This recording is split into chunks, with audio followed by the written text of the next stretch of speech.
Facebook যারা চালাও তোমাদের জন্য একটা ছেলে আইতেছে যে কিভাবে ফেসবুক থেকে টাকা ইনকাম করুন। ওই দেখো সালাইক কাটান টাকা বানাইতেছেন, তোমরা কইতে আরো না। ওই তো কেন আছেন, হয়তো ওই যে ইটাই, ওই যে ইটাই অলরেডি মনে হয় 15 লাখ বানাই দিছে। হয়তো হ্যাঁ,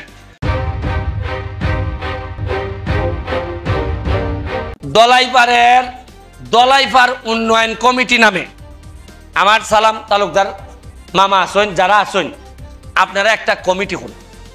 এটা আওয়ামী লীগ বিএনপি না, এটা হইল কিতা দলাইপাড় উন্নয়ন কমিটি। আপনারা আমার সাথে এই উন্নয়ন কমিটি আমার সাথে, এই যে আমি আজকে আইলাম আবার হবে আইমু, ঠিক আছে নি? দেখা গেলে এই উন্নতি থেকে হয়ে যাবি নি, আর লাগতো না? আপনারা যদি আমার সাথে বইন, আমি বাসা তাই যেভাবে আই, তাইলে যা যা লাগে প্রতিটা বরাদ্দ আইলই লালমিয়া ভাই তো জানবাইও, তুমি টাইনা আমার কাছ থেকে নিতে গেবার ভাই। আর আমি দলাইবার কমিটির মধ্যে বুট্টু বাইরে রাখুন, বুট্টু বাইরে রাখুন। হ্যাঁ যাও, তোমারে আমি তোমার ওয়ার্ডের লেগে খালি, যেহেতু ট্যাংরায় টুংরায় বিভিন্ন তাই খাওয়াইছ, দেশি মাছ এসে খাওয়াইছে, তোমার আমি 5 লাখ টাকা বরাদ্দ দিলাম। এটা তুমি যার মন ধরে তুমি যেভাবে ইচ্ছা তুমি এটা খরচ করো, আমার কইয়া দাও কোনানো কাম করানি, আমি জেলা পরিষদের দেই বা আমার অন্য ফান্ড থেকে দেই। আমার শেষ করে আমি দেখা যেতাম গিয়া। আচ্ছা, ও তোমরা এখানের যে কিতাটা ঈদগাহ, হ্যাঁ ঈদগাহটারে আমি একটা দেখার মতো ঈদগাহ বানাইতাম চাই।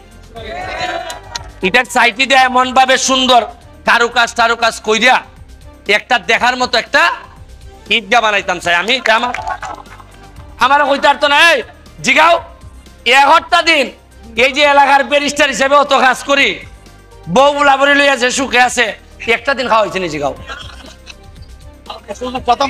আচ্ছা, এখন তুমি গেলাই 5 লাখ পাইলাই তোমার ওয়ার্ডের লাগি, আর এখানে যেহেতু তারা বক্তব্য দিলাম, এটার কারণে ভাই বিল্ডিং, হ্যাঁ বিল্ডিং আর রাস্তা, এটাই লোক বিশাল বড় উন্নতি হইব যদি 24 ফুট করান যায়, বাজারের উপরে প্রেসার কমে যাবে।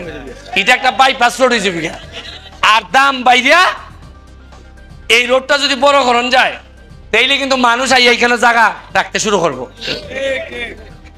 কারণ যখন বড় গাড়ি যাইব আর আটকাইতে পারতে না, মানুষ আইবই। আর একটা ঘোষণা আছে, কবরস্থান এই কেন কিতা করতে এটা, আচ্ছা বাউন্ডারি দিতে, এটা তো অনেক বড়।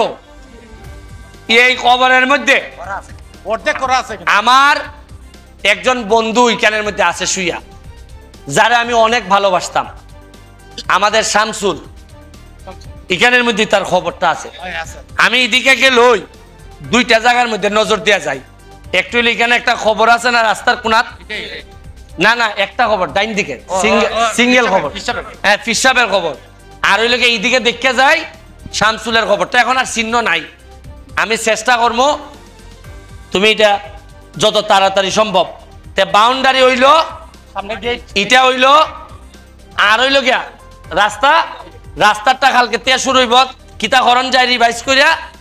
আর হইল গিয়া তুমি 5 লাখ 4 বছরে খাম আটাই তুই যেমনি। আমি একটা কথা মনে আছে নি কইছিলাম যে বুট আমি এবার ওই চাইয়া যাইতেছি, আর আগামীবার যদি আমার খায়েস্তা খায় আবার এমপি বার, তে এমন খুশি করে দিয়া যাই যে বুট আমি চাইতাম না, আপনারা আমার বাড়িতে নিয়ে ভোট দিয়ে আইবা জমা। তাহলে 8 নম্বরের নেতা কাটা। আচ্ছা লাল ভাই, হ্যাঁ আপনারা যোগাযোগ করবা, আমি এমপি হিসাবে যা যা করা লাগে আমি করে। তবে আরেকটা সুসংবাদ আছে, একটা কথা কইয়া যাই, আরেকটা সুসংবাদ আছে। সোনারঘাটের যে সদর ঈদগাহ, এটা আমারে কেউ কুস্তা কইছে না, এটা হঠাৎ করে আমার মায় কইতাছেন, অভূত মানুষের যেখানে যাই গিয়া দেখি রেফুত মৌলভীবাজার বিভিন্ন জায়গার সদর ঈদগাহটা বড় সুন্দর রেফুত। মানুষে তো সদর ঈদগাঁই দেখে, আর আমরা সোনাগাড়িটা দেখলে রে বহুত গরিব গরিব লাগে। তুই রে বহুত একটা বালা ঈদগানি করে দিতে আরো। আমার ইচ্ছা আছে হবিগঞ্জের মধ্যে সবচেয়ে সুন্দর ঈদগাটা আমি সদর ঈদগাটা বানাইতাম। ফেসবুক যারা চালাও, তোমাদের জন্য একটা ছেলে আইতেছে যে কিভাবে ফেসবুক থেকে টাকা ইনকাম করো। ওই দেখো সালাইক কেটেন টাকা বানাইতেছেন, তোমরা কইতে আরো না। ওই যে কেন আছেন, হয়তো ওই যে ইটাই, ওই যে ইটাই অলরেডি মনে হয় 15 লাখ বানাই দিছে। হয়তো হ্যাঁ, সাইফোর্স কোচিং সেন্টার, যে ইংলিশ পড়ায়, সে আমাদের সোনারঘাটের সব স্কুলের ইংলিশ এবং অন্যান্য শিক্ষকদের ইংলিশ শিখাইবার দায়িত্ব নিছে। সে কইতাছে আমাদের ছেলেরা যারা বিদেশ যায়, এয়ারপোর্ট গেলে যদি ইংলিশে জিগায়, হয় তোর বিমান কোনটা, হয় উইটা, মানে ইংলিশে বুঝে না তো কুস্তা। ইংলিশ আমাদেরকে শিখাই দিব। তার কত হইল যে সোনারঘাট মাধবপুর একটা ছেলে আর ফেল করবে না ইংলিশে। এটা আইতাছে ট্রেনিং।